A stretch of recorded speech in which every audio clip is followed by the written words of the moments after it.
सुबह 4 बजे जो अजान दिया जाता है, क्या उस पर भी रहे? उस पर भी अरे अरे बुलबुल की आवाज पे भी चहक पे पाबंदी लगा दोगे? ये सिर्फ अजान का नहीं, मैं कह रहा हूँ जितने धार्मिक आयोजन होते हैं, जितने राजनीतिक आयोजन होते हैं, सांस्कृतिक आयोजन होते हैं, सब में आवाज से सब तरह से। देखिए, ओवैसी के विधायक अख्तरुल इमाम जो है इन दिनों अजान को लेकर जो बयान दिया है उसको लेकर काफी चर्चा का विषय बने हुए हैं।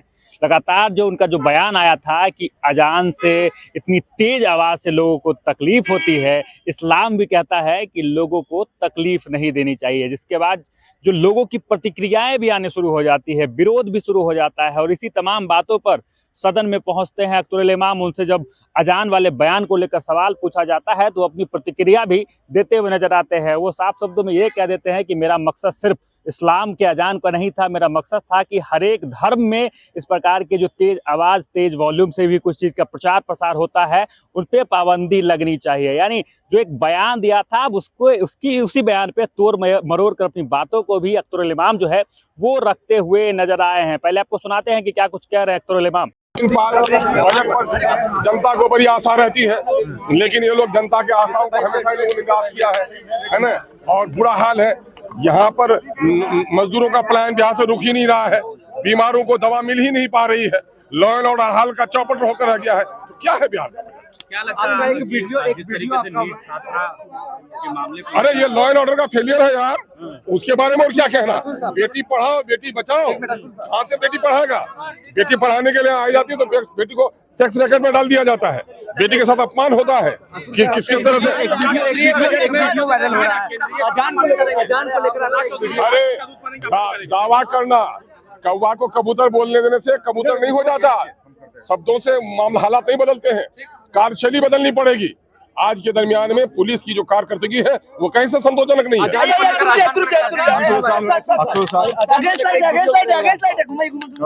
अख्तरुल साहब, आज क्या सदन का विषय रहेगा? क्योंकि नीट का मामला आज तो सदन का कोई विषय ही नहीं है, एक रस्म सी है, महामहिम के भाषण होने हैं। और मामला ये है कि कल से सदन गरमाएगा। मामला ये है कि लॉ एंड ऑर्डर का पूरे तौर पर बिहार में फेलियर है। यहाँ पर गरीबों का पलायन नहीं रुक रहा है, गरीबों के बच्चों को पढ़ाई लिखाई नहीं मिल पा रही है, किसानों के मुद्दे नहीं सुलझ रहे हैं, कटाव का काम है, विस्थापित लोग हैं, इनकी कोई देखरेख नहीं हो रही है, ग्रामीण सड़कों का निर्माण रुका हुआ है।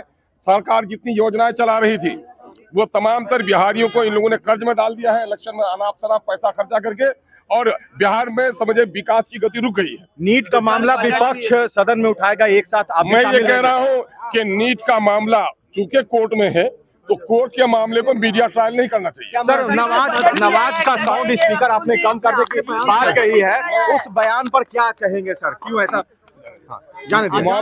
मामला ये है कि सिर्फ अजान का नहीं, मैं कह रहा हूँ जितने धार्मिक आयोजन होते हैं, जितने राजनीतिक आयोजन होते हैं, सांस्कृतिक आयोजन होते हैं, सब में आवाज से सब तरस है।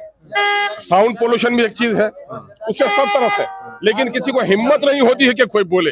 तो मैंने कहा है कि मैं अपने लोगों को मशवरा करता हूं, आप भी अपने लोगों को कहिए, धार्मिक जो भी हो, सरकार ने एक मानक तय कर दिया है, इतनी आवाज होनी चाहिए, इतने बजे तक होनी चाहिए, रात के 10 बजे के बाद नहीं होनी चाहिए। तो ये नियम इलेक्शन के जमाने में आप देखते हैं कि नेता का कोई भाषण 10 बजे के बाद नहीं हो पाता। तो हम ये चाहते हैं कि हमारा राज सब राज है। आज बहुत सारे लोगों को कहना है कि रात के 2 बजे तक जो जगते हैं वो बीमार पड़ते हैं, चाहे वो धार्मिक आयोजन हो या सांस्कृतिक आयोजन हो, ये सारे मामले रात 10 बजे के बाद बंद नहीं होने चाहिए। मगर सुबह 4 बजे जो अजान दिया जाता है, क्या उस पर भी रहे? उस पर भी अरे बुलबुल की आवाज पे भी चहक पे पाबंदी लगा दोगे, है ना? अरे ये तो सुबह होती ही है इसलिए कि लोगों को जगाया जाए। परिंदों की झंकार नहीं सुनते हो? परिंदों की वो सुरीली आवाज नहीं सुनते हो? क्या उन परिंदों के मुंह भी बंद कर दोगे? सभी लोग, मंदिर में घंटा भी सवेरे बजता रहा है, अजान भी सवेरे होती रही है, हमें रात को सवेरे सोने और सवेरे जगने का पाठ तुम्हारे पूर्वजों ने पढ़ाया है। तो इससे सवेरे जगने से कुछ नहीं, बल्कि ये तो हमारी परंपरा रही है।